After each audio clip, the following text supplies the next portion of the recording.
My name is George Patton Waters on this Veterans Day, and I live in Mount Pleasant, South Carolina. My grandfather was General George S. Patton. I'm the son of General John K. Waters, and I'm honored to be representing the veterans, of which I am one, and recognizing the service that we've all given to our country, and also recognizing by being a veteran that it was a privilege to serve and not an obligation. Served for 5 years. I went to Vietnam. We were involved in shore bombardment and electronic intelligence gathering, and it was a real pleasure to be at sea with 280 other persons on board. And I chose the Navy because of my grandfather's great success, and my father also was a 4-star general in the United States Army. So today is a special day for me.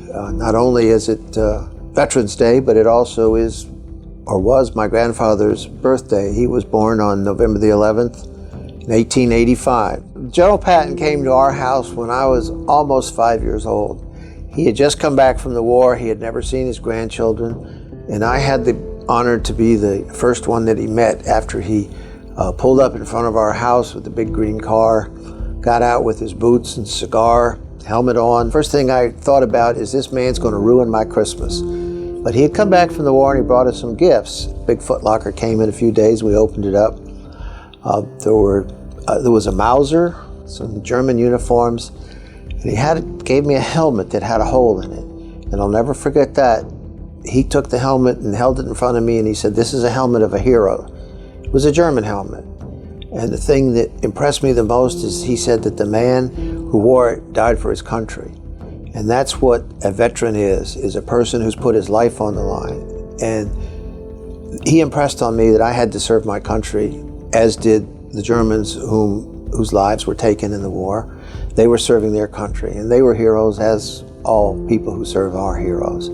He commanded over 400,000 persons who helped him succeed and do his part in the Second World War, and I know he would be proud to recognize the fact that we have so many veterans that are involved in this great country. That he always felt that the men were the reason that he was successful, which is the truth of it. The men and women, not just the men, but the soldiers. And I think the greatest thing I see is when you see soldiers come through the airport, people standing up and clapping. I think you can honor a veteran by just respecting him and saying thank you for your service. And so that's my wish for Veterans Day, that we look around and see those who served and say thank you. There's no greater honor than to have served, and there's no higher honor than to have put your life on the line. It's a true reflection of what America's about.